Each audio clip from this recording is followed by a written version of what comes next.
Salamat po sa Diyos at salamat po kapatid na Eli, kapatid na Daniel. Mula po dito sa San Jose del Monte, Bulacan. Ang magtatanong po sa atin kay kapatid na Eli ay si kapatid na Nestor Bibato. Ito po ang kanyang katanungan. Ito po ang aking katanungan. Kapag nagkasakit po ba ang tao, ito po ba ay parusa ng Diyos o parusa ng Diablo? Pangalawa ko pong tanong, nabautismuhan na rin po ako ng 2 beses sa born again.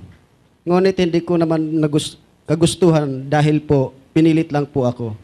Ito po ba ay tanggap ng Diyos? Kasi po naguguluhan po ako dahil nga po ang nasa Biblia ay isang bautismo po lamang. Salamat po.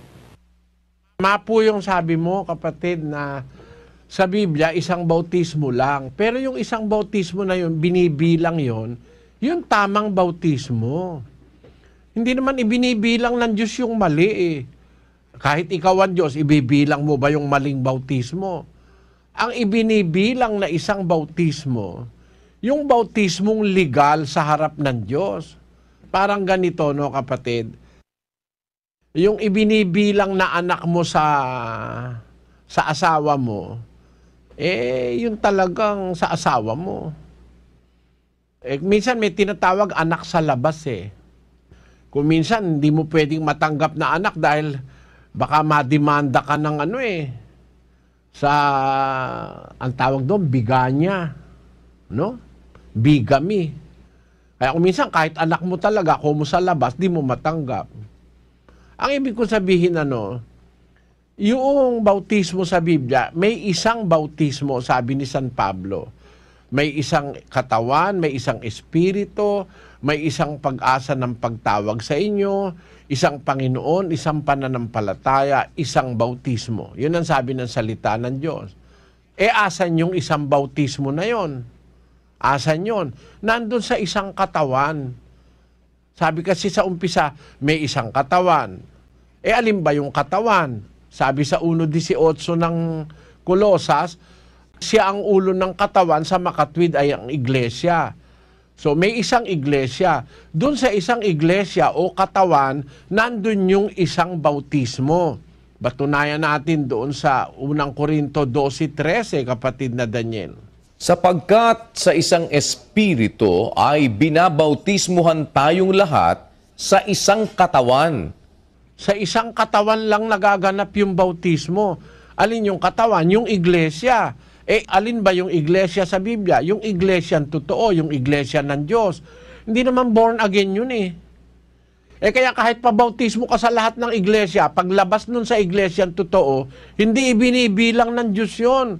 Baliwala yun, walang kwenta yun. Marcos 7:7. Datapwat walang kabuluhan ang pagsamba nila sa akin, na nagtuturo ng kanilang pinakaaral ng mga utos ng mga tao. Sa lahat ng iglesyang ang turo ay utos ng tao, hindi yung ganap na utos ng Biblia, walang kabuluhan pati pagsamba ron eh. Lalo nang walang kabuluhan yung bautismo ron. Bakit? Ang turo ay utos tao eh. Nagpapabaliwala sa kanilang bautismong ginagawa sa tao. Kaya huwag kang mag-alala, ba't ka maguguluhan? Di ka pa naman nabobautismohan talaga ng tunay na bautismo, kapatid. Kasi yung nagbautismo sa'yo, walang karapatan. Unang-una, walang karapatan. Bakit walang karapatan? Ang may karapatang magbautismo, yung sinabi ni Kristo sa Mateo 28:19-20. Basahin natin. Dahil dito, magsiyaon nga kayo at gumawa kayo ng mga alagad sa lahat ng bansa, na sila'y inyong bautismuhan sa pangalan ng Ama at ng Anak at ng Espiritu Santo, na ituro ninyo sa kanila na kanilang ganapin ang lahat ng mga bagay na iniutos ko sa inyo. Sabi niya sa mga alagad niya, ituro niyong ganapin ang lahat ng inutos ko sa inyo. Bautismuhan niyo sila sa pangalan ng Ama, ng Anak, ng Espiritu Santo. Ituro nyo lahat ng gaganapin ng lahat ng inutos ko sa inyo.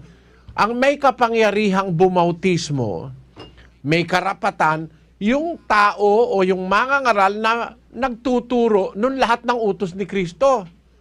Buo. Yun mismo, inutusan niyang magbautismo eh. Yung magtuturo ng lahat ng utos niya. Pag ang ituturo mo lang yung kapiraso, kalahati, kulang, tapos dadagdagan mo ng utos ng tao, yan po kapatid ay walang karapatang bumautismo.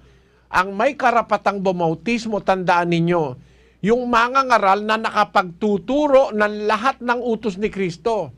Pagkakulang, walang kwenta bautismo ron. Yun ang sagot ko dun sa iyong ikalawang tanong.